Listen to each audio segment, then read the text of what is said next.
Pour le premier podcast de cette saison, munissez-vous simplement de quoi noter. J'aimerais vous parler d'un sujet qui me tient à cœur. Il s'agit de la protection de notre belle planète que l'on surnomme bleue. En effet, 70% de la surface de la Terre est recouverte d'océans qui contribuent à préserver notre survie. Nous sommes dépendants de nos océans pour nous nourrir, mais aussi pour le commerce, le tourisme. Nos océans sont une source de diversité incroyable qui reste encore parfois méconnue et mystérieuse. Par exemple, saviez-vous que les étoiles de mer digèrent leur proie à l'extérieur de leur corps, que ce sont les baleines à bec de Cuvier qui détiennent le record d'apnée des mammifères avec 3 heures et 42 minutes passées sous la surface, ou encore que les baleines boréales peuvent vivre jusqu'à 268 ans, la plus longue longévité du règne animal chez les mammifères? Il nous reste encore tellement d'espèces à découvrir que nous devons essayer de préserver au mieux cette biodiversité. En plus de cette faune extrêmement riche, nos océans sont un immense puits de carbone puisqu'ils capturent 25% de nos émissions de CO2. Alors pourquoi le titre de ce podcast être à la hauteur de notre intelligence?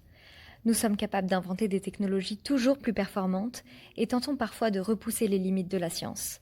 Mais nous n'écoutons pas toujours les signes que la nature nous envoie. Et si notre enjeu maintenant était de concilier ces deux aspects et de mettre notre intelligence collective au service de la planète et de nos océans?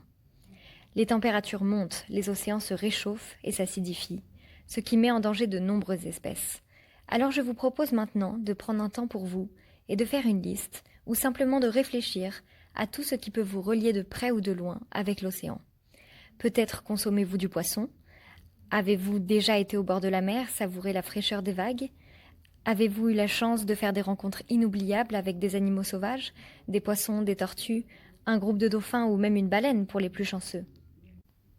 Peut-être faites-vous du bateau, de la plongée, de la natation?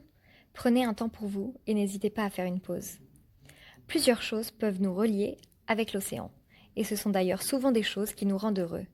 Malheureusement, certaines actions de l'être humain peuvent aller à l'encontre de l'océan et de sa protection. Je vous lance un nouveau petit défi pour vous connecter l'espace d'un instant dans votre quotidien avec le monde marin. Reprenez votre crayon ou prenez simplement un temps pour essayer de noter et recenser au moins 15 espèces marines. Si vous y arrivez très rapidement, visez 20 voire 25. Encore une fois, n'hésitez pas à mettre le podcast sur pause. On continue? Tout d'abord, bravo à vous d'avoir fait ce mini-exercice, que vous ayez réussi à atteindre les 15 ou non. L'essentiel ici était d'établir une connexion avec les océans et les espèces qui y habitent, et qui peuvent être directement impactées par nos comportements et habitudes de consommation.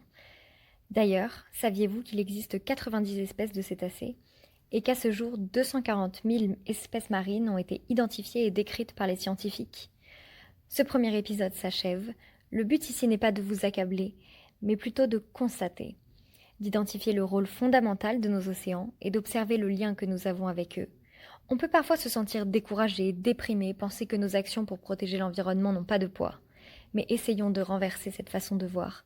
Nous sommes toutes et tous acteurs sur notre belle planète bleue. Et à chaque pas, aussi petit soit-il, nous fait avancer. À la fin de chaque épisode, je vous proposerai un petit tips simple à inclure dans vos vies. Aujourd'hui, beaucoup en ont déjà, mais pour éviter d'acheter, de consommer et de jeter une bouteille d'eau en plastique après utilisation, je vous propose de vous acheter une gourde, avec la couleur, motif et matière qui vous fera le plus envie, facile et légère à emporter partout avec vous. D'ailleurs, saviez-vous qu'une marque de gourde très connue a même sorti une collection dédiée à la vie marine, dont 10% des bénéfices sont reversés à l'association Sea2Sea? Voilà, je vous dis ça au cas où. Merci d'avoir écouté ce premier podcast, j'espère qu'il vous aura plu et à bientôt pour le prochain épisode.